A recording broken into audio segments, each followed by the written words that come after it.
Hello, everyone. Welcome to Nonprofits AI and the Greater Good, our third event in the Nittany AI Inspire virtual symposium series focused on AI for Good. My name is Katie Colby, and I'm a program associate at the Nittany AI Alliance, a Penn State outreach initiative. So I can see we have a lot of new names in the participant list. So I'd like to give a short introduction to the Nittany AI Alliance. Our mission is to facilitate programs that bring together students, faculty, staff, and industry leaders to address real-world problems through experiential learning using AI-based solutions. In addition to Nittany AI Inspire, which specifically seeks to acquaint attendees from both technical and non-technical backgrounds with the challenges and possibilities of using AI to make the world a better place, the Alliance also hosts the Nittany AI Challenge and Nittany AI Associates programs, both of which provide unique out-of-classroom learning opportunities and enable innovative collaboration between businesses and Penn State students across the Commonwealth. So as a matter of fact, we just concluded the 2020 Nittany AI Challenge with September's celebration event, where we announced the winning teams who received a portion of $50,000 of prize money over the course of a 9-month competition. The 2021 challenge is officially underway, and you have the opportunity to submit a proposal for an idea that uses AI to solve a real-world problem. Idea submissions are due on January 29th, and the first step to submitting your idea is to create a profile in the Teams tool, where you can find other team members or potentially join existing teams. You'll see the Teams tool link on the bottom of the slide there, and we'll also add it to the chat for you as well. All right, so for those of you who are just joining us, welcome. If you made your way here, chances are you're looking to make a difference in your community, whether as a student or entrepreneur using technology to help frontline nonprofits and NGOs succeed in their mission, or as someone in a career providing critical assistance directly to communities yourself. Either way, we're so excited that you're joining us this evening for an insider look at the extraordinary possibilities of applying artificial intelligence in the nonprofit sector. As I mentioned earlier tonight, the Nittany AI Inspire event is the third in a virtual symposium series of 4, each program exploring unique ways to advance artificial intelligence to make the world a better place. We call this philosophy AI for Good, and we use the 4 pillars that support AI for Good: education, environment, health, and humanitarianism, to align Penn State's resources and expertise with challenges in those areas. Tonight's humanitarianism-focused event will explore the intersection of nonprofits, ethics, and AI's impact on the world.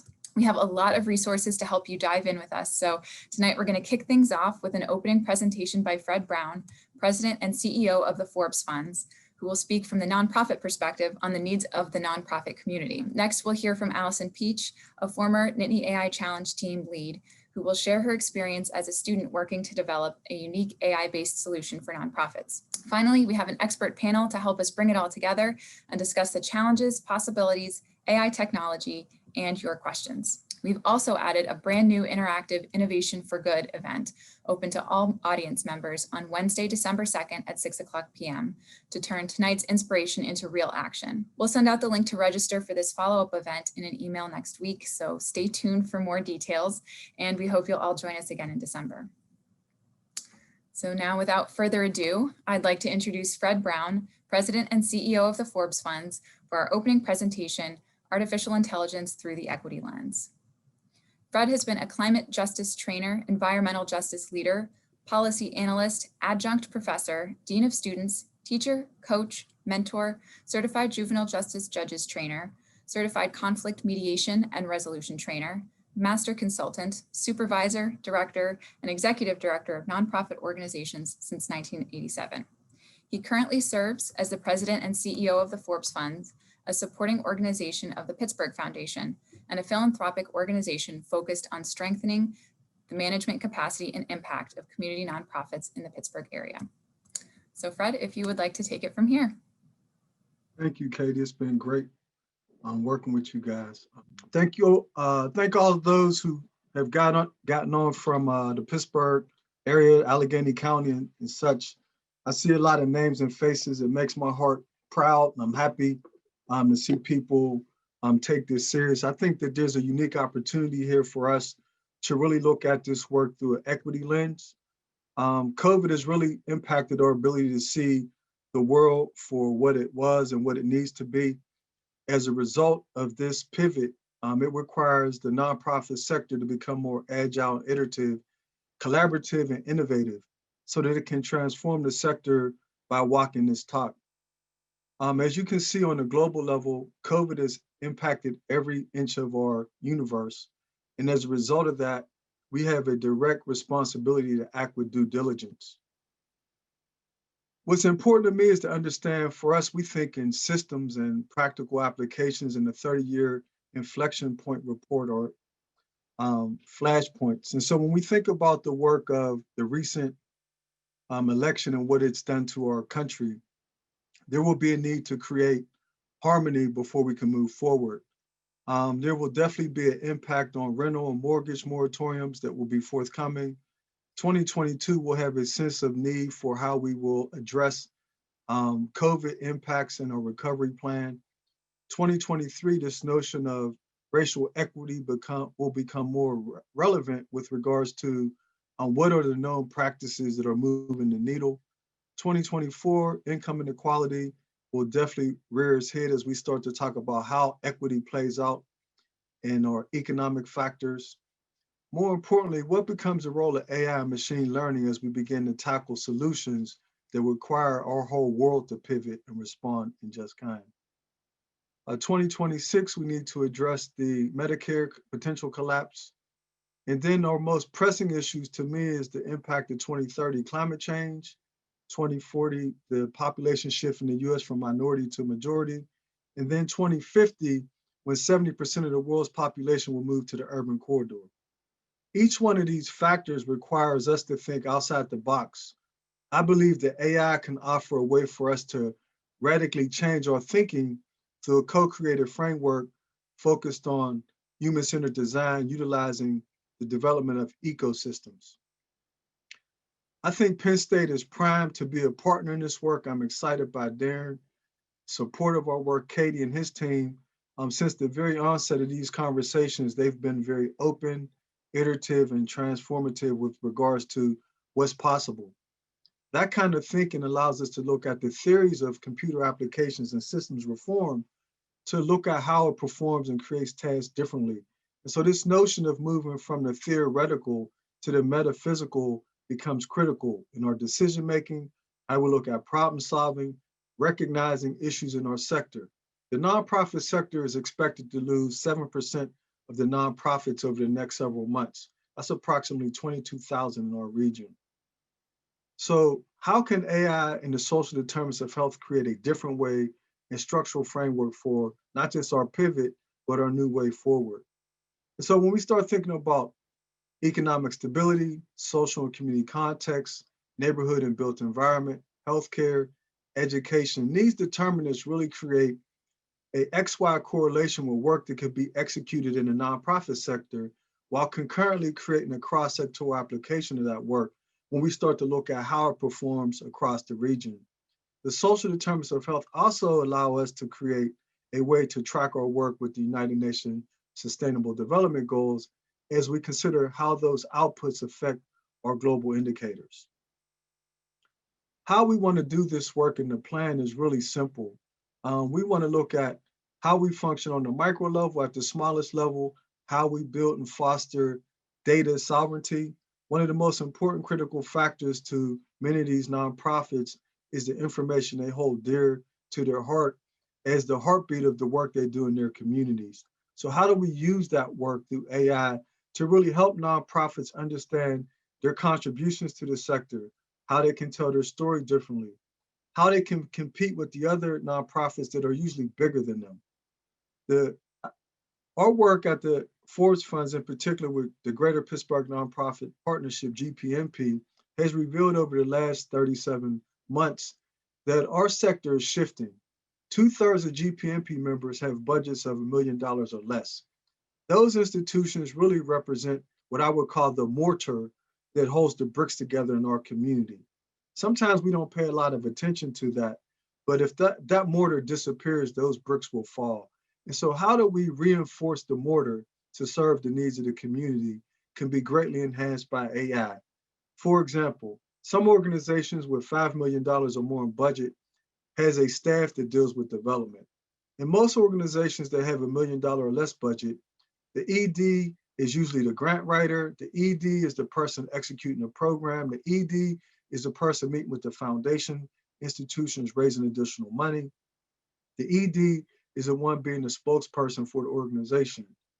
If the ED in a smaller organization had access to an AI format and could do rapid prototyping, it could create a way for those smaller organizations to compete in the new emerging market that is turning into a global framework.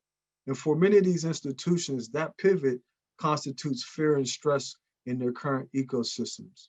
When we think about this work at the meso level, we start talking about the critical role of nonprofits collaborating, looking at strategic applications of the social determinants of health, and how we look at level applications to address the radical shift that we're seeing in the US around racial equity and the lens that it brings to bear.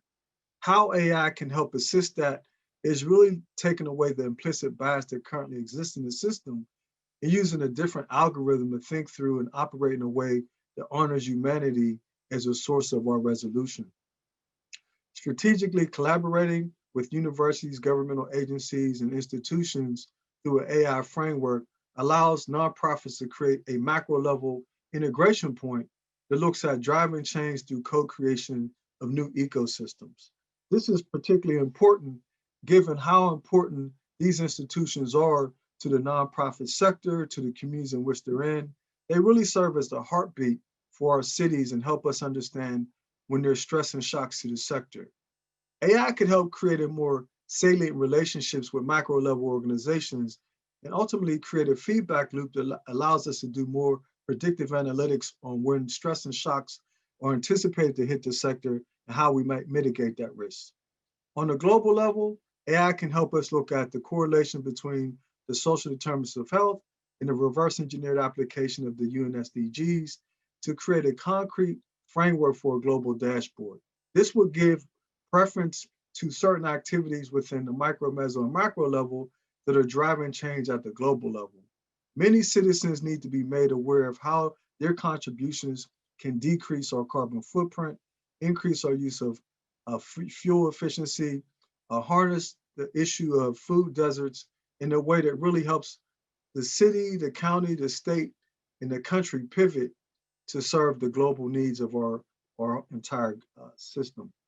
Change moves at the speed of trust. How can AI create more formidable ways that we understand what's coming, what's in the context of our partnerships, how we look at human-centered design as a new framework?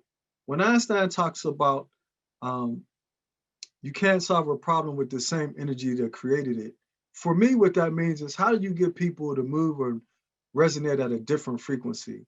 To me, what he ultimately is asking us is how do we operate at a different frequency where we're able to solve social phenomena collectively through a shared vision, a shared North Star. Ultimately, to me, that represents the ability to create dynamic tension in the field through collective genius. AI, for me, allows us to move from certain groups of people having access to data and utilizing it to taking terabits of data and using it in a very short order to help people understand how significant their organizations are, what roles they play in the ecosystem, what risks they have in their sector as a result of that data, where they might need to focus their energies, and from a philanthropic standpoint, how we might need to look at our resource distribution to address pending issues that have been expressed through an AI relationship with the nonprofit sector. That level of transparency also could build trust within the sector, which is currently wanting as a result of historical fights between nonprofits, philanthropy, and other institutions around perceived limited resources in the sector. AI can help us think through what other benefits exist in the universe. Our current work around physical distancing and social isolation was made globally known through our work with Nora Bateson from the International Basin Institute and Warm Data Labs. Her work really allowed us to look at trans-contextual thinking, and it really performed in a way that I think AI can enhance is how we optimize how people need people as a way to really understanding what our differences are as well as our opportunities to collaborate. Because we're going to have to utilize more virtual gatherings, this need to create a substitute framework for increasing continuity has to be recognized through some combination of AI and human engagement through virtual applications. And many of you by now, after 37 weeks, probably suffer from Zoom fatigue. And we have to be innovative with how we use this framework to really grow our spirit and our understanding of what's important. This notion around how we arrived there is fastly approaching a new launching point, in particular with this relationship with Penn State and the Forbes funds. We will be launching, as of today, a AI innovation lab that will look at the social determinants of health as a framework. Penn State will be our partner in launching this work, and I believe on December 2nd, we will have the first pilot offering of this innovation through a partnership with Penn State, and then we will proceed down the road. We'll continue to use this framework to look at how the nonprofit sector can benefit from an innovation lab, where people are pining away on a daily basis to problem solve with the support of universities, corporations, and businesses to really create the framework for what's possible, in particular, given Pittsburgh's trajectory as a global leader in artificial intelligence and robotics. Our notion of machine learning grows exponentially as a result of the cross-pollination of our residents through a racial equity lens that goes beyond DE and I. In that case, the Forbes funds will be launching in December an International Anti-Racism Institutional Wireframe Cohort, ARC for short. And ARC is really built on doing pre-assessments of organizations that strive to address blind spots, racial past practices, institutional practices in some cases might have been racially charged or driven from tendencies that might be implicitly biased as a result of just history of doing things a specific way. In some cases, we call this paradigm paralysis. But today, we seek to create an opportunity to look at helping those organizations that have self-identified a need to pivot to be part of this international framework that will be launched in partnership with the Heinz Endowment, the Forbes Funds, our partner in SUS Tunisia, the Department of the Future with Mark Gonzalez, and then our partner with the University of Pittsburgh under the leadership of Dr. Kathy Humphrey. This effort creates what we call a local to global platform to look at and explore how we can function more effectively and efficiently through a racial equity lens in how we live, work, and play. Our work is predicated on creating a new formal, mediating, and informal service delivery unit. We use those trajectories and those benchmarks as ways to keep us thinking about what's right in front of us, 2020, 2021, 2022. These things really give us a framework for how we need to focus our energy to resolve issues that impact our very way of being, to preserving the earth that we're on, to creating ways that we optimize the collective gift, skills, and talents of our region and our city, our county, our state, our nation, and the universe. This notion of micro, meso, micro, and global is nothing more than systems. They're systems that operate at the human to human level, at the human to organizational level, at the human to systems level, and then at the human to global level. These systems offer us a unique way to create a vertical integration point that creates alignments that currently don't exist. I believe that AI can create a way that we optimize human-centered design and thinking in a trans-contextual way that allows us to explore different ways of being and knowing. One of my greatest challenges over this period of time was creating a pivot to help people understand the value of the social determinants of health and the linkage to the UN SDGs. In many instances, I saw spaces where people struggled with what was before us and harken back to a time in the past, in many cases, February 2020. I often remind people that February 2020 wasn't kind to people of color, and so I had no interest in returning to February 2020. What I did have an interest in is how could November 2020 be different? How can December 2020 be more imaginative?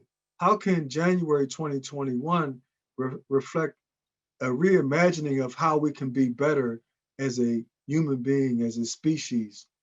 And so our work is driven by this notion of data sovereignty. We believe that AI can be for good, But we have to create a way through this engagement that we honor the data, the beliefs, the practices of those institutions, people, and communities we seek to work with. We had an unprecedented collaboration most recently 37 weeks ago when COVID hit. I was asked by some state legislators and local officials to have a meeting, a supported meeting to increase the testing in people of color communities as a result of initial screening, where in a city in the part of the city of Pittsburgh in Highland Park, there were approximately 132 tests for COVID. And in the neighboring community, Larmer, there was about 16. And that was a stark reminder to me that not many people in Highland Park are working at Giant Eagles, CVS, and Target. But I did have a high degree of confidence that many of those workers were coming out of Larmer. And so how can we address that discrepancy? And so we began to work with a group of doctors, epidemiologists, epigeneticists, bioethicists, researchers, community leaders to really create this thing called the Black COVID-19 Equity Coalition. And this work provided on a daily basis the scrubbing of data to look at the arc and trajectory of positive testing, death rates, hospitalizations.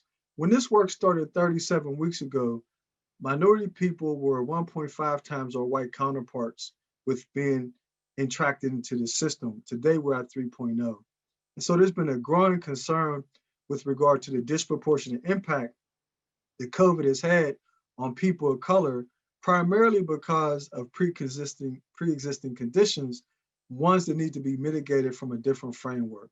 How can AI help us think through the longitudinal application of that work? How can AI help us think through how we optimize existing systems?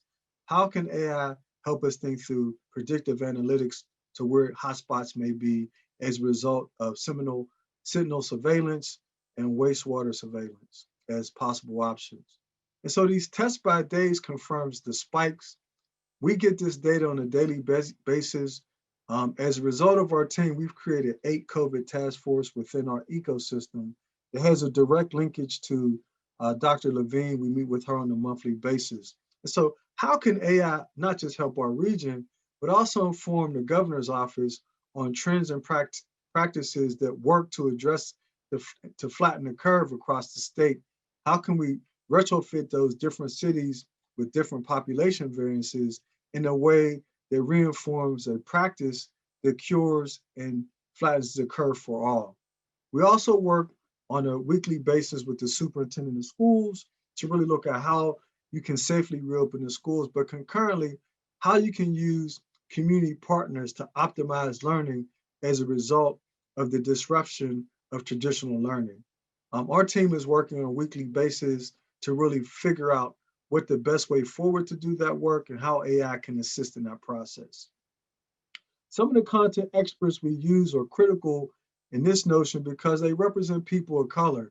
They give hope to people who haven't seen doctors, epidemiologists, epigeneticists, bioethicists, researchers who play a role that critically care for people of color. So this paradigm shift is very critical as we talk about the role of equity in our work. We also want to talk about the importance of research and the role that AI can play in helping to look at what practices are best across race, ethnicity, and socioeconomic strata. What's important at this point in time is a call to action. I want to spend a moment to talk about the need to separate our head from our heart. Each individual on this call, I would ask that you listen to and experience how people feel you have interfaced with them and how it releases in you a sense of raising your understanding of how people take you in. Listen to how people experience you. I think a lot of times our brain gets in front of our heart and we think about solutions, but sometimes the solutions we really need to have are ones around understanding our humanity or the lack thereof. Sometimes we allow our jobs to get in the way of us serving people because we use our titles instead of our heart. So this call to action is not to ignore our technical proficiency, but it embrace the need to have a way of understanding how we're feeling when we confront and listen to the experiences we've had What are they raising us as a concern? I recently spoke on a podcast this morning and talked with a colleague, and she expressed to me very clearly what I was experiencing as a person of color as a result of the election and the post-election trauma. And she said that what she's experiencing as a white person is that she's coming to realization with her privilege and the fact that her privilege that she didn't acknowledge before is at risk. That is something that is raising up in you. It's causing a feeling and concern. What I've learned over the last 37 weeks is that when that rises up in you and you don't confront it, what you do typically is resort to what you know. You don't give yourself the space to innovate because you feel pressure to preserve what you have. What I'm offering in the way of thinking through AI is how can we explore the new possibilities, the new opportunities? How can we show a love for humanity? How can we walk the talk? And how can we reimagine a new pathway forward that includes all people? I recently was on an international call and I was very concerned by the fact that as I look at our work as a global contributor, I'm on a call and 95% of the participants were white. And these are people I've been working with for years and I have a high regard for. And I said to the group, if the world is comprised of 10% of Europeans, why are all our thinking places? Why are all our thought processes? Why are our critical places that we contemplate problem solving not reflective of our global vision, not reflective of the global nuances that represent the diversity of thought, action, and being? Two of our partners recognized that that was a deficit. One acknowledged it was something that they should work on. The other acknowledged it was something they promised to work on and didn't.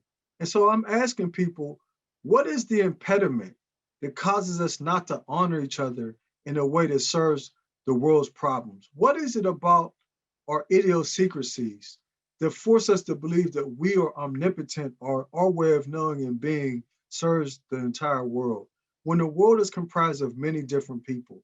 My hope and vision is that AI will create that framework. And so for us, we believe that people are the most valued resource. And for us, how does AI help build up broken people, people who have been disenfranchised, people who have been disinvested in, people who are resilient? How can AI serve as a catalyst to create a paradigm shift in a way that we honor humanity? And through honoring humanity, we promote collective genius. I would tell you that our partners are many, but at their core, these institutions help us through our thinking, acting, doing, and being. And I want to say thank you to all for this time that you've allotted me to share these thoughts. I hope that we have an opportunity to talk about anything that rises up in you that I can answer. And also, I know there should be some questions in the chat. Thank you, Katie. Appreciate you. Thank you so much, Fred. That was awesome. I'm really excited to hear, more of what you have to say and bring your perspective to the table in our panel discussion a little bit later. But before we get to that, I'd like to introduce Allison Peach, current Penn State junior in the College of Information Sciences and Technology. She was the team lead for Aidly, a Nittany AI challenge team that made it all the way to the minimum viable product round of the competition. So I'm going to let her give her student perspective on getting involved in the community and helping out. So I will pass the mic on to her. Hello, everyone. My name is Allison Peach, and as Katie said, I was the team lead for Team Aidly from the 2020 AI Challenge. Together, we developed an application with the goal of easing the process of serving local communities. I'll introduce my team. So, like I said, I was the team lead, but overall, my team was made up of students from various Penn State campuses. Myself, Derek, and Amy were all from the Penn State Berks campus. Brian was from Penn State Harrisburg, and then Hao Dong attends University Park. Some information about how our team formed is that Amy and Brian actually initiated this idea at Hack PSU, another Penn State event, and they brought the idea to Derek and myself, and this was something I was really passionate about because I had struggled earlier on in my college career with like finding a volunteer position that really suited me. So why did we create Aidly? So we all enjoyed being active members of our community, and we've experienced the difficulties of finding volunteer positions. I know when I was searching, I did a Google search trying to find something, but I couldn't find something that really jumped out to me. All the results were from really large nonprofit organizations, not really the local ones with the individuals I really wanted to work with, the young children or even like my elders. So myself and the team have all tried finding volunteer experiences, but we all struggled with the same problem, not being able to find the valuable experiences to utilize our skills and expertise. Also, Amy and Derek worked very closely with nonprofit organizations, and they kind of learned from the nonprofit side how they struggle with finding volunteer management tools that are inexpensive or don't require as many resources. So together we wanted to create a solution for everyone whose goal is to give back to their community. So we came up with a solution, which we named Aidly, which had two interfaces. We had a web application for nonprofits and a mobile application for prospective volunteers. So on the web application, nonprofits had the ability to enter their organization's information and positions available within their organization. And then on the mobile application, volunteers were able to enter their interest, expertise, location, and availability.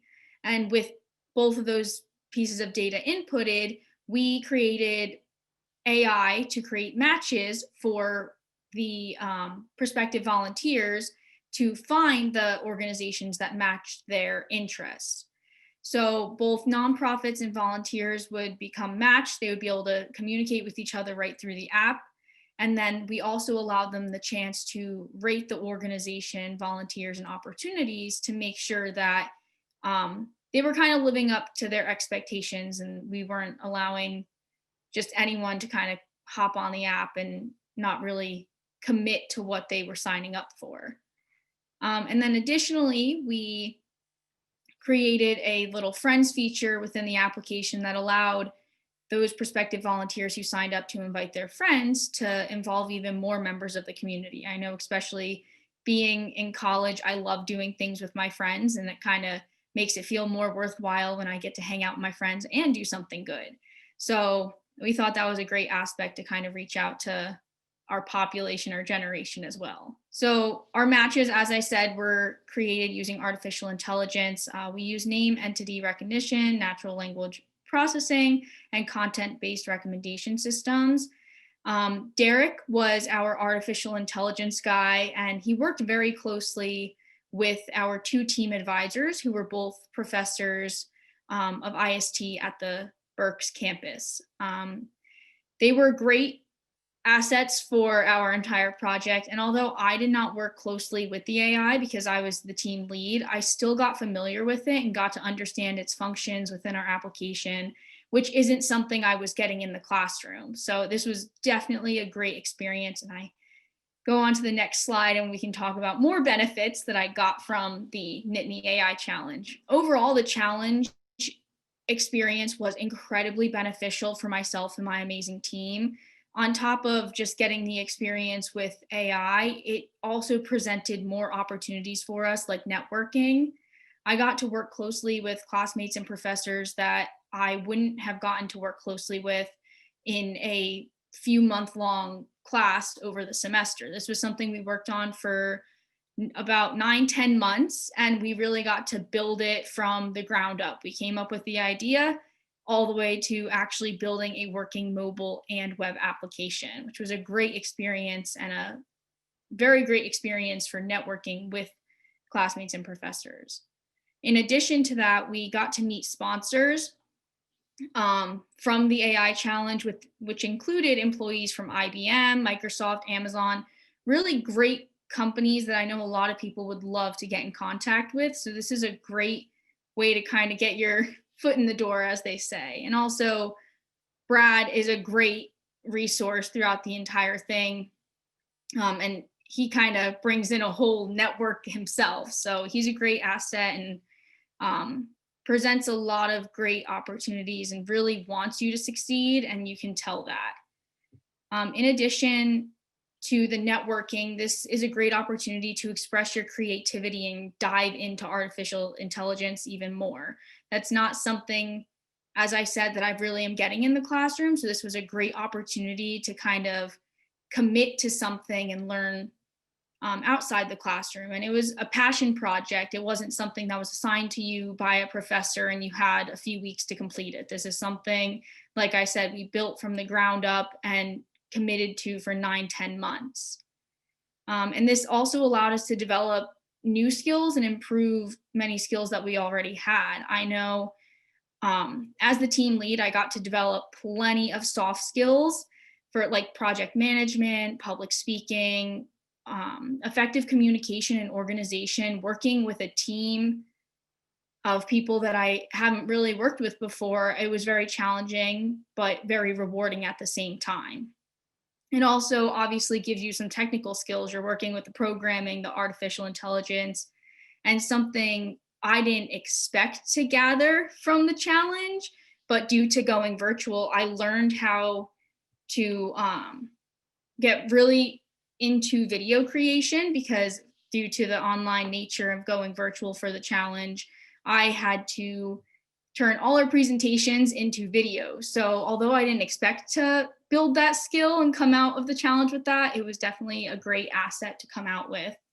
And my main driving point for joining the challenge is it's free to participate, and the opportunities from the challenge are incredible. There's not only prize money was honestly the smallest thing on my mind. The networking opportunities and the opportunities to build your own knowledge were really the driving factor. But obviously, if there's a little prize money involved, that's also a great opportunity as well, especially for college age students. But overall, I would really like to say this AI challenge was an incredibly valuable experience for myself, my entire team, and I could not be more thankful to have had the opportunity to participate in this and really gain some knowledge on artificial intelligence. All right, well, Allison, thank you so much.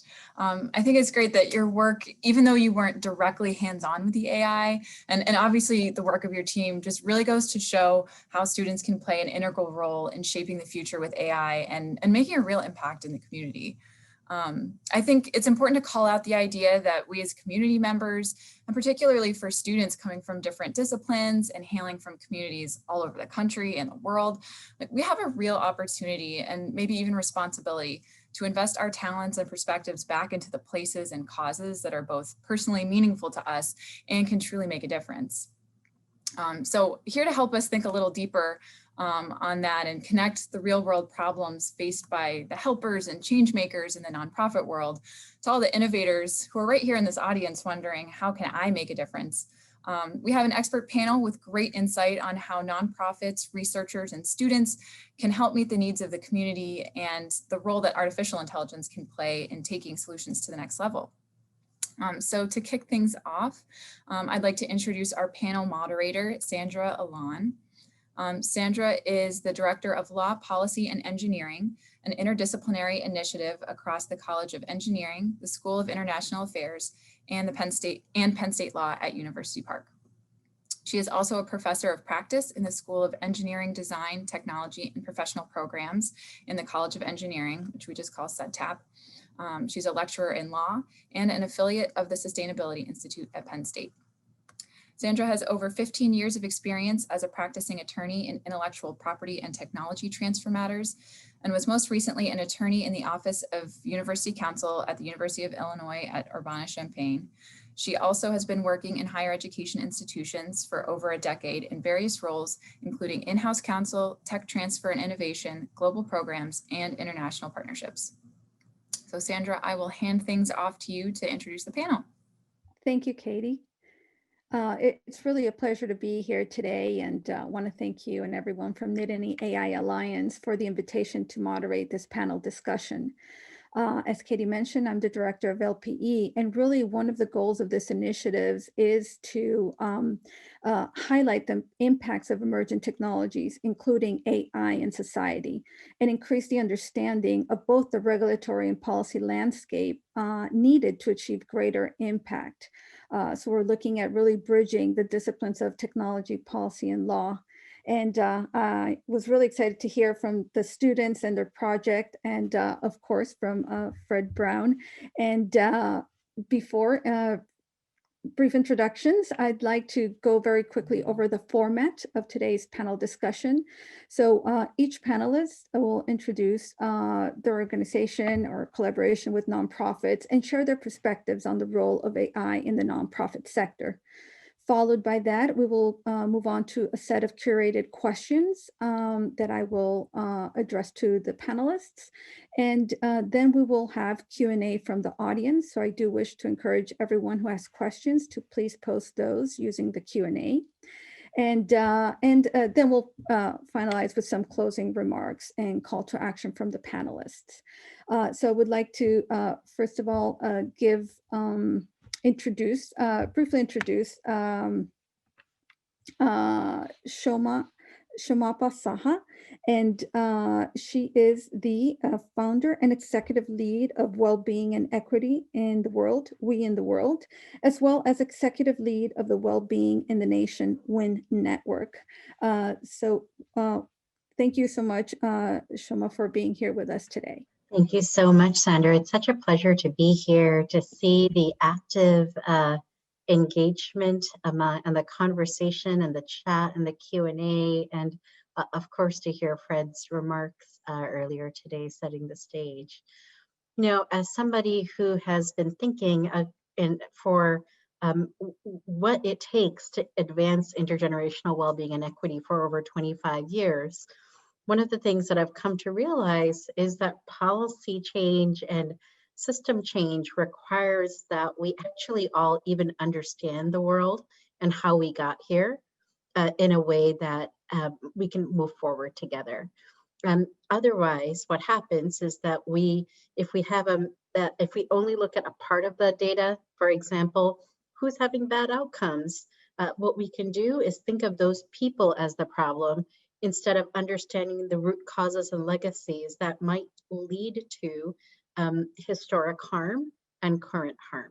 And I think we see that across the world in our work. And we've come to really see data and measurement as a double-edged sword that can either be used in a way that creates incredible good or incredible harm, while appearing to be objective. I'll give you an example on both sides. So Fred Paul is an AI-based program that looked at that police departments use, that was marketed as an objective way for police departments to identify where there may be issues. The problem is Fred Paul was coded with data and loaded with data that looked at places that integrated harms about how police literally policed Black and Brown communities disproportionately. And if you look at communities across the country, we know there are communities and neighborhoods that have an 80% school to prison pipeline in place, that have people who are, by the time they're in 10, stopped 3 or more times by police, and where the system makes it more likely than not and safer than not, in the absence of trust, to plead guilty to something by the time you're 18, even if you haven't done anything at all. And if you feed in that data, what Fred Paul did was actually lead police officers inadvertently to target Black and Brown communities with increased policing rather than worsening or more objective policing. On the other side, looking at large data in a way that we can't actually fully absorb and making meaning of it can be really useful. One way in which large data has been used recently to advance equity is to pick up where there is, using Google Earth, and et cetera, where there's evidence of gerrymandering, and to present that in an objective way, or using large scale data in judicial decisions, et cetera, where in an individual case, it's difficult sometimes to prove racial bias, but with large volumes of data, you can begin to see and understand where there may be the possibility of racial bias. And then, and that, I think those are all examples where understanding historic context, large data sets can with a full understanding of what is really happening, of how we got here, that we can begin to create change. And if we have time later, there are a couple of graphs I'd love to show with you, which really show, for example, what we're seeing in this current moment of the COVID pandemic. And if we could put up the Rhode Island one now. I could have told you up front, that's the one, thank you. If you just look at the pandemic on the left-hand side, this is a map in Rhode Island, you'd see that Black and Hispanic people are the ones who are getting COVID. And you could think that what you need to do is just have language materials and things like that.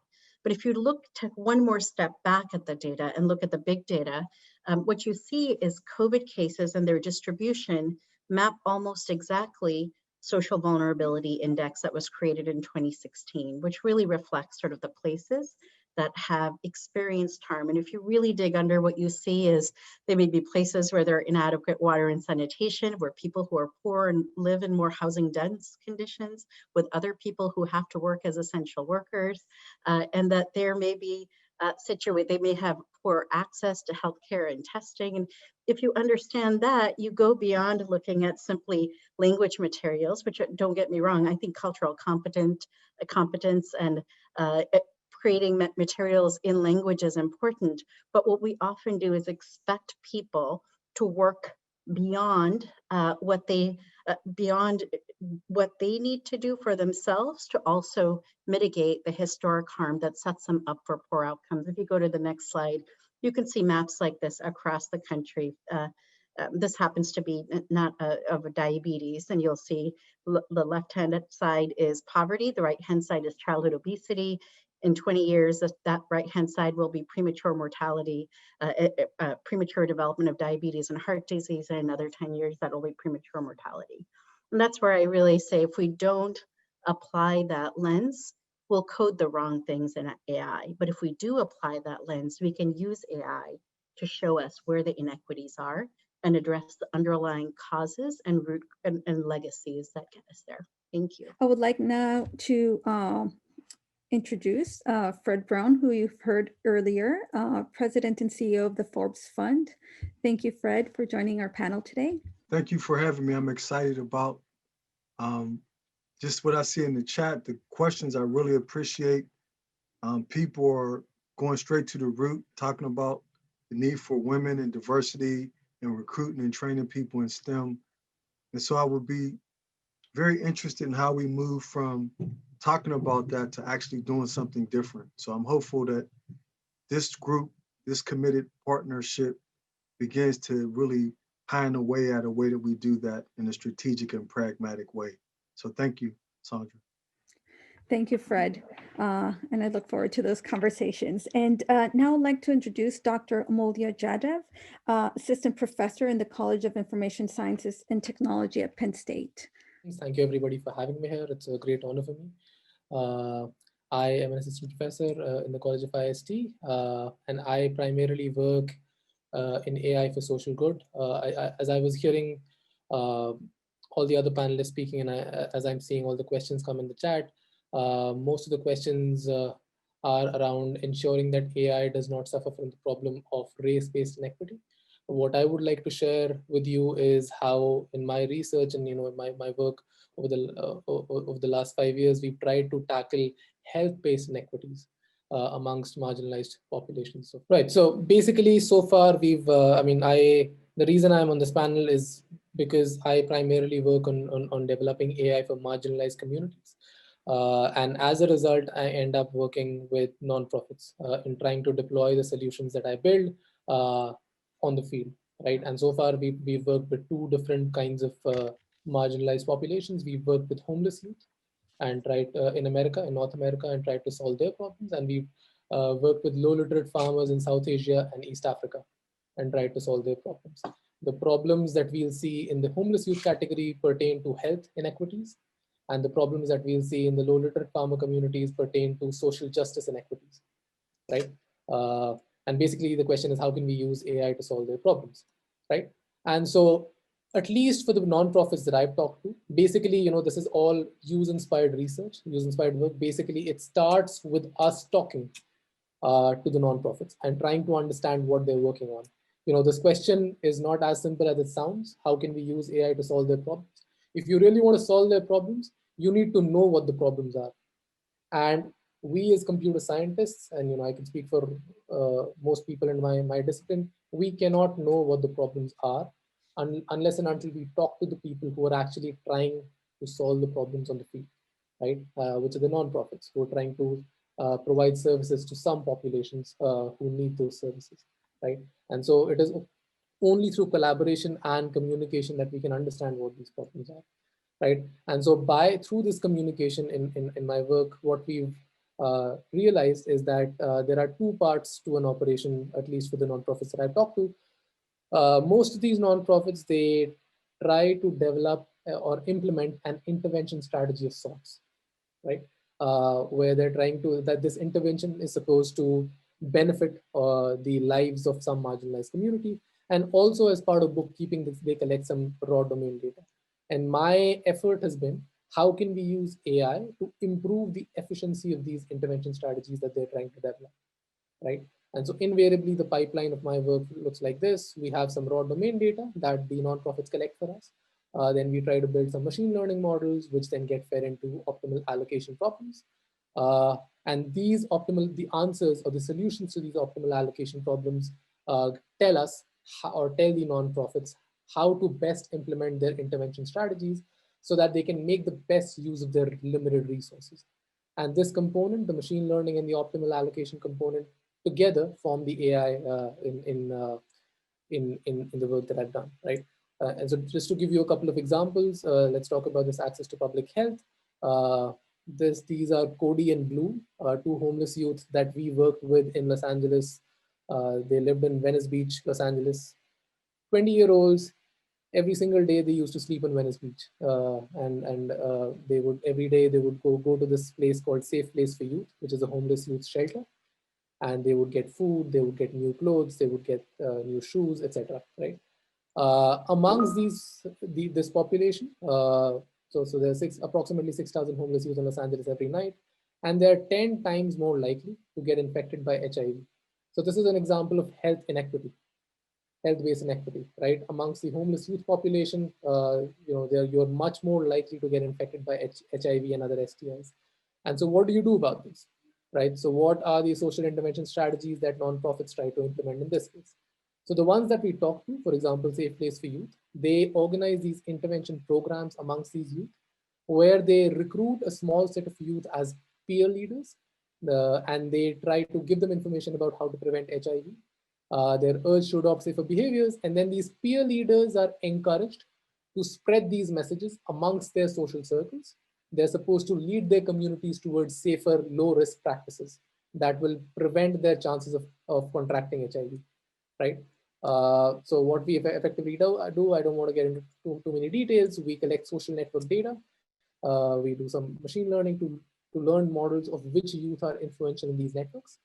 And then finally, we try to select influential youth for interventions to maximize information spread. We deployed these algorithms in the field so we recruited 700 homeless youth in Los Angeles.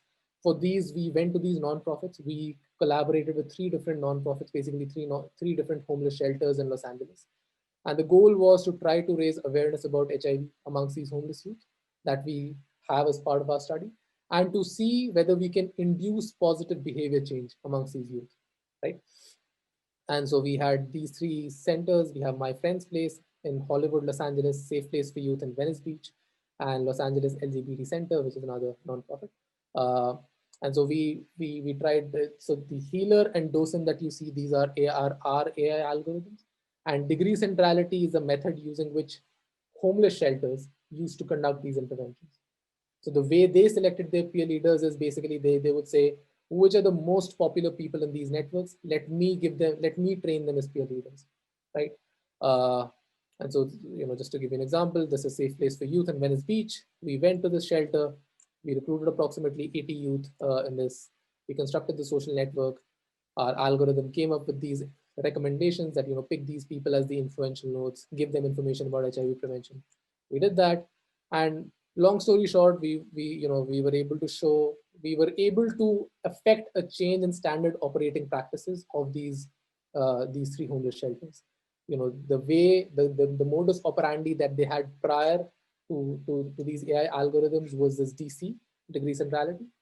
And now they've started using these healer and docent based methods to conduct their intervention programs. This is one application. The second is, I'll just explain the application. So this is regarding access to good governance for low literate farmers.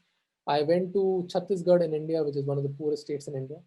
And I went to a small town called Dantewada, which sees a lot of violence, right? And so we went to this nonprofit there. We spent a couple of weeks, and what we realized is that these farmers, they have lots of issues with respect to the government. So the government was supposed to give them, you know, running water. It was supposed to give them electricity. They were supposed to get subsidized education. And yet 50 years or 70 years after independence, they don't have anything, right? And they go to these government officials to ask for help. The government official asks for bribe. They're corrupt. They pay the bribe, and yet nothing happens, right? So it's these kind of stories again and again and again that I heard, right? And so this nonprofit was CGNet Swar, which basically the idea was to raise voices about, or to give these farmers a platform in which their voices could be heard. Right now, their voices were not being heard for the last 70 years. And I think I'm running out of time. So basically what we did was we tried, so this NGO, what it was trying to do was it was trying to create news stories that were created by farmers. They were curated by the farmers about farmers' issues, and they were also distributed by the farmers. But the farmers had no incentive to distribute these stories. And so we came up, how do you incentivize farmers to distribute news to their peers? And so we came up with some contextual banded algorithms, which is basically a type of reinforcement learning algorithm to help farmers spread this news to as many people as possible. And as a result of this, what's happened is that public officials in these spaces are pressured to do the things that they were supposed to do. We have, you know, news stories. I mean, academic papers have not been written, but we have some popular media stories that have been written on this. So these are two examples of how I've collaborated with nonprofits. With that, I'll give it back to Sandra. Thank you. As we think about AI and nonprofits, you know, AI provides the opportunity to do more, both efficiency of operations, but also to broaden the impact on community and societal challenges. I saw in the chat a couple of interesting conversations also talking about the digital divide. So this question is for Fred. The Forbes Fund advances the region by strengthening community-based nonprofits. How does the Forbes support organizations that don't have access to technologies such as AI? And what would your advice be for these nonprofits interested in AI? That's a great question. So first I'll talk about, as a result of COVID 37 weeks ago, we purchased 50 Zoom licenses and offered them to the nonprofit sector as a way to increase their visibility and stay connected to their sector. The second thing we did was we offered a series of workshops around physical distancing and social isolation, 2 hours a piece, that resulted in us producing 40 plus of those training apparatuses. The next thing we did was go to the community on the ground and begin to participate in thought leadership ideology. What did they need? I think the culminating work has been really realized through the partnership with Penn State and Darren about, okay, how do you take these ideas and put them into an incubator to test their validity? And so our hope is to take today's work, this launching pad, to move nonprofits from just surviving to thriving. How can we explore AI as a tool for good? How can we safeguard that? And so one of our core partners that we're working with in the city of Pittsburgh is UmiScore. And so anybody in Southwestern PA that's a part of our ecosystem, don't hesitate to reach out to us to inquire about how they can have their idea pitched. On our Monday calls, or community calls for solutions, I would advise them to be on that call. If you go to our website, there will be an invitation to that call. On that call, Darren will be on this Monday to talk about the pitch that we're launching in December, and we will be offering support to increase the effectiveness and efficiency of those systems and interested parties to take AI from 0 to 100 through this apparatus. Shoma or Amulya, do you have any comments regarding digital divide and some advice for other nonprofits that want to engage? I think the digital divide is so vast. We've been doing some work mapping generational poverty with communities across the country and across the world.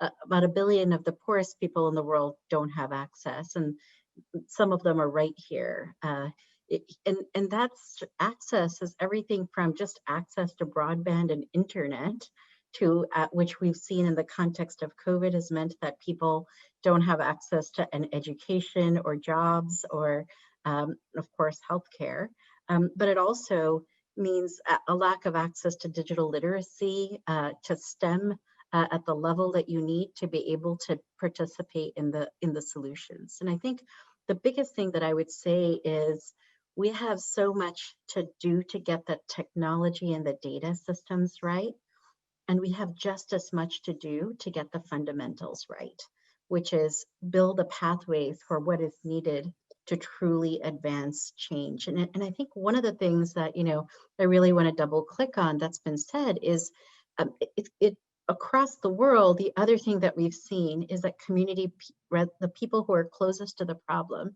those who experience the inequities, who have that lived experience, actually have some of the most useful and powerful solutions, usually have them. In fact, in the absence of that, not only can you not understand and interpret the data correctly, it's actually hard, like you actually can't come up, you don't conceive of the right solutions. And when you flip that, when you actually involve people who are most affected by inequities, and not only choosing what you measure and how your data systems work, but in choosing the solutions, then we've seen communities across the country achieve things like 50% improvement in youth homelessness within a year or 6 months.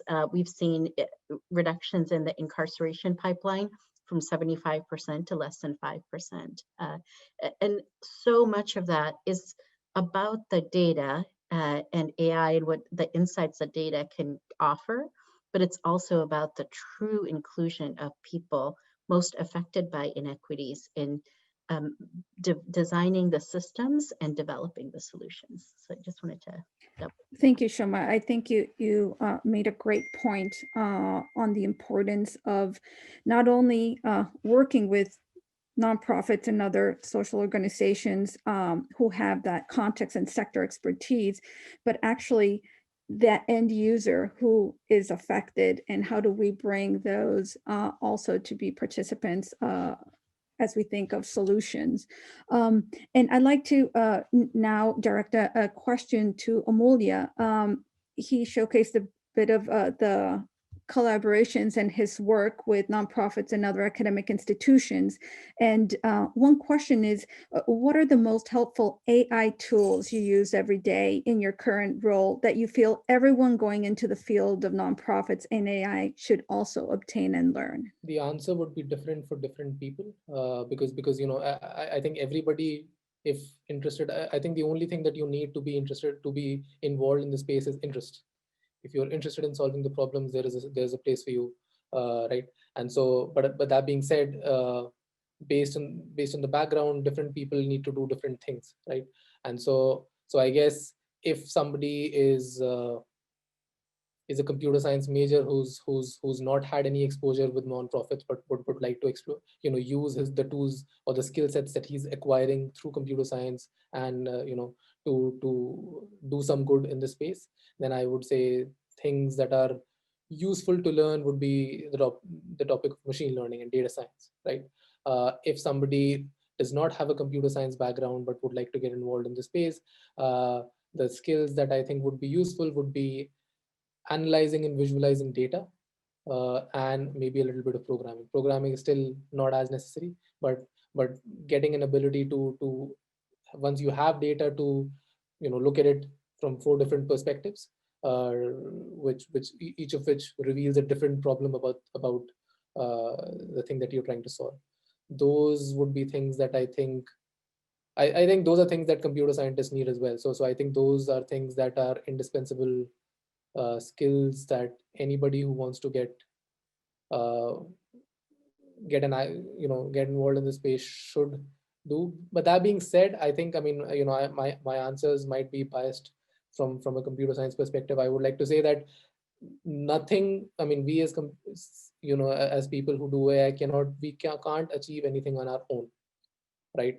It has to be through conversations. I mean, in all the past projects that we've done, we have always had one person on the AI side and multiple people on the social work side who at every point of the way can tell us that, the assumptions that you're making in your model are useless. They don't apply in the real world. They look pretty in your computer, but they're not going to work in reality, right? And then we rework our assumptions and try to make something that actually has some relevance to reality, right? And then they help us in implementation of these things. I mean, I am not well trained enough to talk to homeless youth, right? I mean, you want to make sure that when you talk to them, you don't do more harm than good, right? And so you need this expertise of social workers and not just, I mean, depending on the domain that you're working in, of domain experts who know the domain really well. And so even if you're not a computer scientist or you don't have a CS background, you can fulfill this equally important role of this pipeline of projects. Yeah. Thank you, Amulya. I think you bring an interesting point where, of course, you don't need to be an expert to use AI for social good. And beyond that technical expertise, when you are trying to address these social challenges, you need that inter and multidisciplinary perspective as well. So actually, teams that have students or have members from different disciplines, actually can come with solutions that are easier or better to implement, let's say, because those multiple perspectives are brought into practice. I don't know if Fred or Shoma have any comments regarding this point. I did want to just say that I think what I saw in the chat and what's being expressed, I just wanted to reiterate that we have many, many years of understanding the dichotomy with diversity. And I appreciate people's honesty and integrity about bringing it up. I think this call needs to prune and explore how we move from talking about this to doing something different. What are the tangible things that we can bring to the forefront now that gives us the space to breathe more deeply about the work? I think information is not knowledge. And so school offers an opportunity for you to get information. Knowledge is the lived experience of that information. And so I'll give you an example. About 20-something years ago, 25 years ago, I got asked to lead a nonprofit in Charlotte. There was a homeless program. And I had been in juvenile justice, adjunct professor, school teacher. I never ran a homeless program. And so I was conflicted when I took the job because I had an idea of what homelessness was, but I never experienced it. So I flew to San Francisco, and for a week I stayed with homeless people. I made myself homeless. I hung out with them, stayed with them all day, learned their culture. It gave me a sense of understanding a culture I only saw from an external locus of control. I saw the beauty of what happens in the homeless population, the love, the caring, the camaraderie. These are things that from the naked eye you don't see. And as an outsider, they showed me their love and gratitude for each other in a way that was honoring humanity, in a way that's even greater than we do it when we have a job. And so there's a beauty inherently in everything we do. And I think we have to really throw ourselves into this work in a way that's not traditional. We have to really consider, like when people ask me, how's it going? And I'm in a room and it's all white people. And I'm sitting there like, I don't see nobody that looks like me. How do you think I feel about that? I'm not mad at anybody, but I'm just tired of being the person that keeps having to carry the weight of a person of color in the room. There's other smart, intelligent people that should be invited. Like, what is holding them up from being invited to the table. And so I just want to express in this meeting that this issue of diversity and inclusion has to move beyond the theoretical. It has to move beyond the conversation. We have to make commitments to being the thing we want to be in the universe for the greater good of humanity. Not just my program, not my street, not my credibility, but the world needs us to be diverse. Fred, could I build on that with, there's a level at which, so I'll share with you my earliest experiences, fortunately, that formed me, had to do with, as a master's student at the time, going to the Rupununi region of Guyana, where I was taken in by a group. I was really interested at the time in health and human rights, and I wanted to know what Indigenous conceptions of health and human rights were in this tiny little region that at the time was the second poorest region and the second poorest country in the Western Hemisphere. And I got there, and what they said was, that's good, you can learn that, that's good, you can ask those questions, but what we really need you to do is X. And in that moment of deciding to do what was needed, however unprepared I was, and however much I explained that my trade, I only had one course in, at the time, evaluation, which was what they really wanted, etc. But that decision proved to be the most important decision in my life, to actually do what was needed. And as I walked with these communities that, and this tiny little nonprofit in the second poorest region, in the second poorest country in the Western Hemisphere, what I saw was that because they believed that the people in the place had solutions that no one else could have. And in fact, not only had solutions to what was needed to solve and address their own problems, but actually had a piece of the puzzle that was needed for the healing of the world. That was their belief. And so they created a process of accompaniment of growing the ability of and confidence of and leadership of people. At the time, Indigenous community with a 5th grade maximum level education to transform outcomes.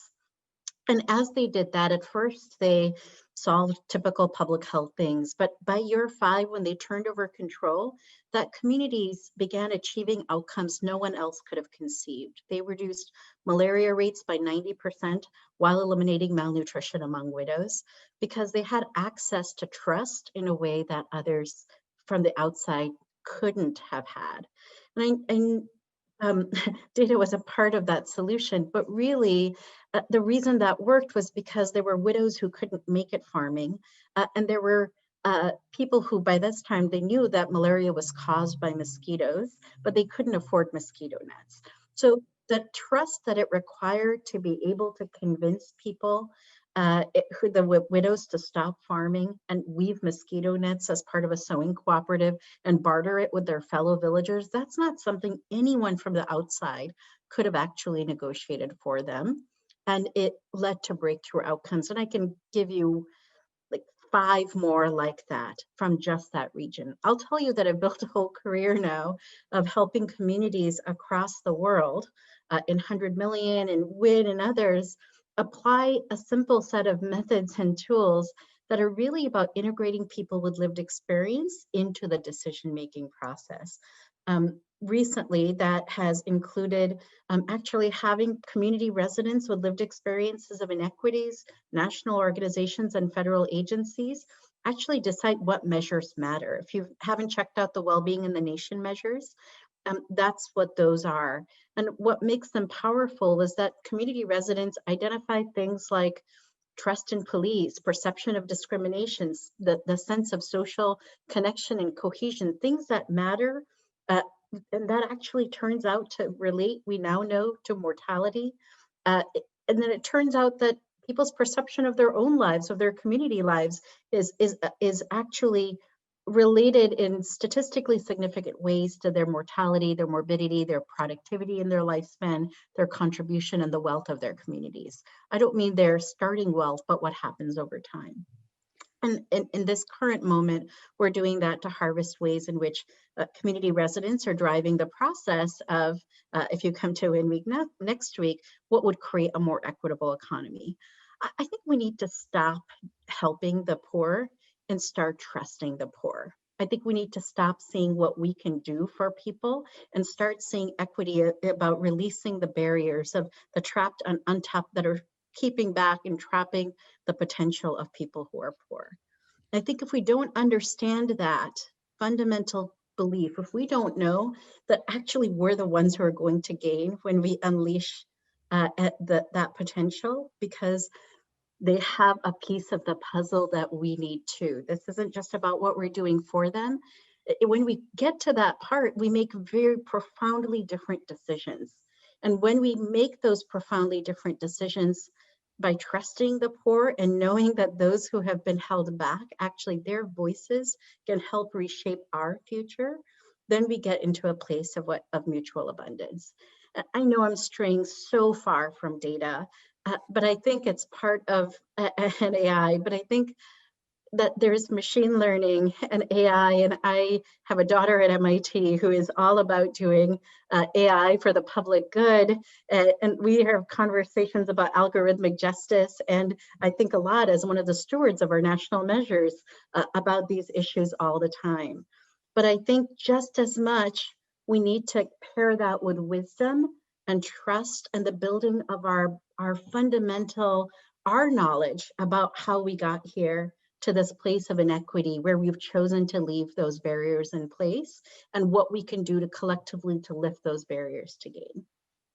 Thank you, Shama. I think you made some powerful points in your conversation. I would like to reference one thing, and the importance of experiential learning, right? Whatever that experience is, if it's whether through coursework or on our own time or volunteering or study abroad, the fact that we put ourselves out there in a community and learn what their problems are firsthand, that experience is somewhat irreplaceable. And also, I think, as you speak of equity, and going back to Fred's point, we can talk about it, but it's always kind of what can we do to take action? And I think this is an opportunity here when we talk about AI for good and the partnership of academic institutions with nonprofits of being able to address these topics firsthand and beyond the use of technology, how do we address these issues and how do we bring them to practice? And that being said, I wanted to move on. It's some of the conversation on the chat, but also going to the questions in our Q&A. Some of these reference bias, and I think this is a good segue to the conversation. And one of the questions that the audience has is, the concern that if AI is developed only by people from a primarily heterogeneous group, will it have built-in biases that will diminish the value as a tool and to resolve problems?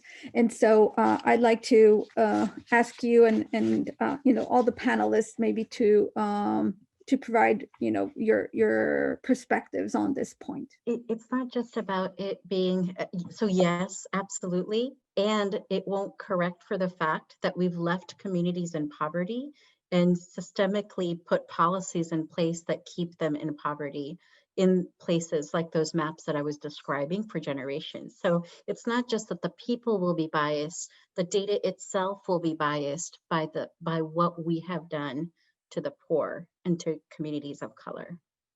And I think we have to understand that garbage in, garbage out. If we bake in biased data, we get biased answers. Fred or Amulya, do you have a comment regarding this point?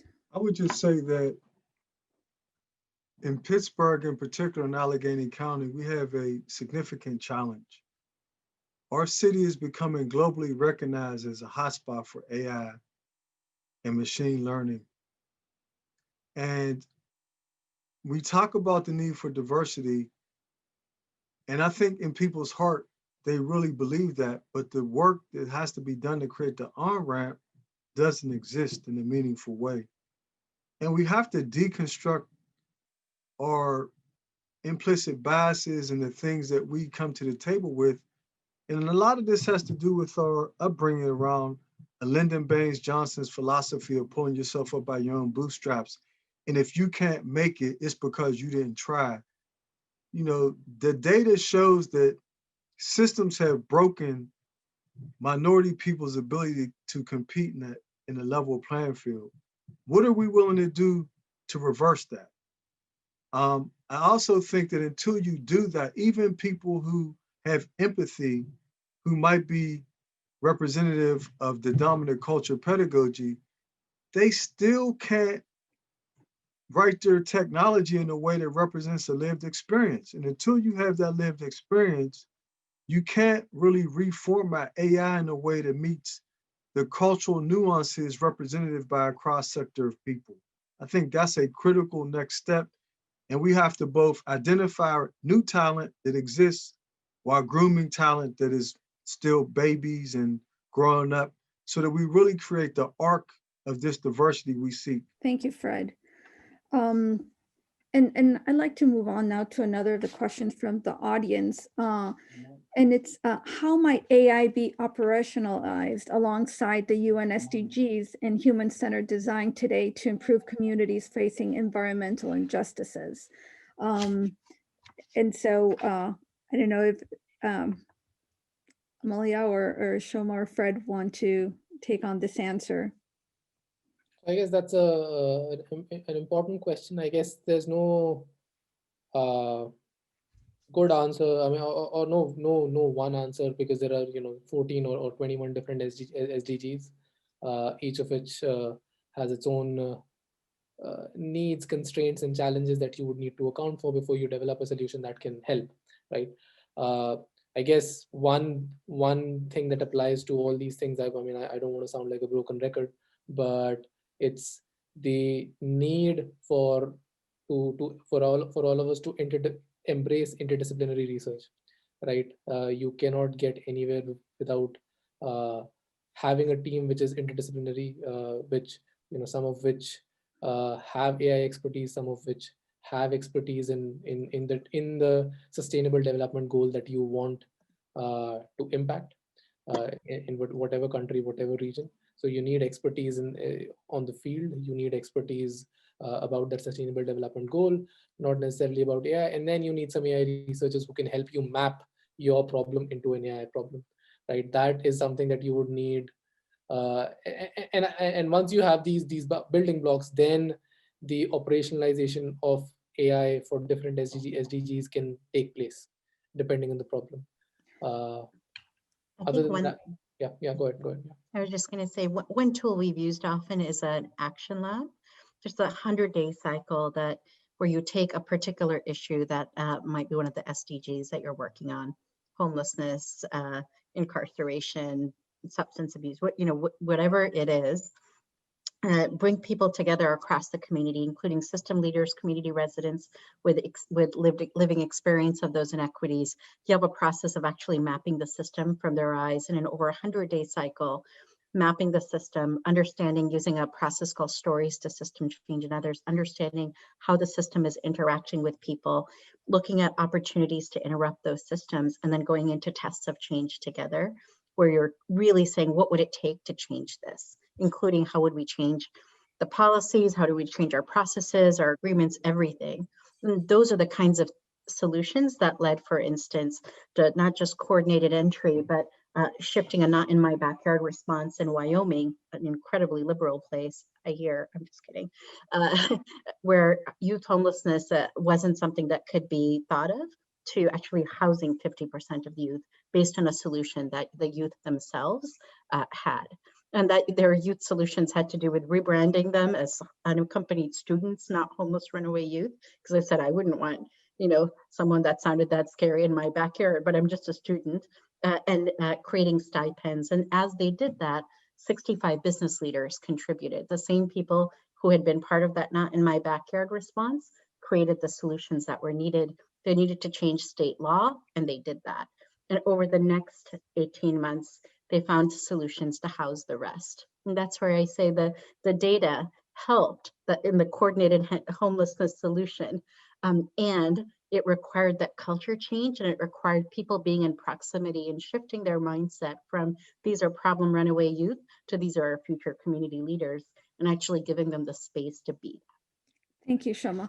I would like to also kind of complement that answer with when you think of the SDGs has specific targets and goals and indicators actually to be able to monitor impact. So I think that is could be a great guide for students that they're thinking of engaging in themes or projects, or when they're working with organizations that can guide them as to what are those aspects that will impact addressing the SDGs. So that's something to take. Add something, Sandra, to that. Yeah, I please, think that's please, Fred. important. I think we got to be cautious about the leap. You know, the city of Pittsburgh adopted the UN SDGs in 2019, and there's still a lack of clarity of what the evidence of the application of that is. So I would also offer it, in addition to my esteemed colleagues, that we might look at what bridges need to be created to optimize the existing systems that can be reverse engineered to the SDGs. For the last 37 months, the Forbes Funds has used the social determinants of health as a localized application, and we've used the outputs of that and reverse engineered the outputs to the UN SDGs. We use that arc and framework to really help local applications understand how their work ties directly to the SDGs. Because the SDGs are such a global trajectory, a lot of local people have a difficult time connecting to it. And so we tried to use a local application because UPMC and other institutions are adopting the social determinants of health as a way of business. And if we use what businesses are turning to, it helps the consumer understand their theory of change. Once we do that, then we can extrapolate from that work what connects to the SDGs. And so if you look at all of our grant making the last 37 months, every grant we've executed could be tied to the SDG and the social determinant of health. And then it's our job as the grantor to talk to our grantee as a partner to get them to really understand how their work is moving the needle on hunger, how their work is moving the needle on air quality, how their work is moving the needle on poverty. And so we have to do scaffolding, because a lot of times I think people hear these words and in their head, their eyes roll back. I don't know what that means in reality. We have to make sure we have tangible evidence of what this is to people who aren't learned, who aren't scholars, who aren't in the classroom all day, who really represent the tipping point that we need to create change. Thank you, Fred. I think you bring an excellent point, and I think it also reveals an opportunity for research in this area to better understand that connection and impact, and specifically as specific communities adapt the SDGs. Well, right now we're running kind of on, it's already 5:32 of time, so I don't believe we have more time to answer questions, but I did want to close with giving an opportunity of panelists for a call to action. The students that are listening, the nonprofits that are joining us today, I want to thank you for your attendance. And if you have some final comments on this, please let's share it with the audience. So if you want to make a quick remarks, we can start with Amulya. Right. So yeah, I'm very passionate about this space, and I think this is a very important space for all of us to be working in. I mean initially Somava and Fred talked about the digital divide. I think it's very important to negate that, and I would like to take a broader view of that, not just in America. All of us have these smartphones, hundreds of thousands of AI algorithms run on these smartphones, but all of these are contingent on us having a smartphone, on us having an internet connection. What about people in the world who don't have an internet connection, who don't have smartphones? People in sub-Saharan Africa have completely different issues that they're dealing with that need to be solved first before we can give them Siris and Alexas and Google Maps. They don't, this is not what they care about, right? And so therefore, companies and corporate offices, they are going to be looking at Siris and Alexas because that's where the money is. Right, developing an application for sub-Saharan Africa is not going to give as much money as developing an application for California, right? And so therefore it is us, universities and nonprofits, which can and should make a difference to bridge this digital divide at a global level. Yeah, and I think as a call to action, I would like to say that it's important, that having events like this is important, but I also think that as a follow-up to these events, it would be great if there could be workshops where people or marketplaces, online marketplaces. If anybody does not know, there is this website called DSSG Solve, Data Science for Social Good Solve.com, where basically any nonprofit can put up the problem or any kind of data that they have and what do they want to do with that data, but they don't know how to do something with that. And any volunteer with any AI experience, could be a graduate student, could be an AI researcher, could be a guy like me, could be a guy 20 years senior to me, right, who's interested in doing something in the space, can go in, say that I'll help you with this, no money exchange, and they can collaborate and help work that problem out, right? So things like this, marketplaces where people who have problems, who need solutions, and people who are interested and can potentially provide solutions. But obviously those solutions need to be tempered by help and advice and moderation by these experts from the domains and these disciplines. That would be very helpful. We could have offline versions of these marketplaces by organizing workshops where where lots of nonprofits would come, lots of AI researchers and people interested in AI can come, right? And that would basically everybody could tell or have a story of what they bring to the table, right? These workshops are conducted right now. I mean, Google India at least is conducting a workshop where they're inviting applications. I mean, and this is the second year running, where they're inviting applications from nonprofits. So several nonprofits come, and I think last time around 10 or 12 nonprofits came. Some were on were dealing with maternal health, etc., right? And then several AI researchers applied and they went. And as a result of that, several AI projects that helped those nonprofits have seen the light of the day. And I think, yeah, that would be my call of action, that, this is an important work. If we don't do it, we can't expect Google and Facebook to do it, because, because of corporate, because of commercial value, right? This field has little commercial values compared to, so it is us that need to, step up and do this. So with that, I'll Thank you, Amulya. And Shoma, would you like to make a call for action?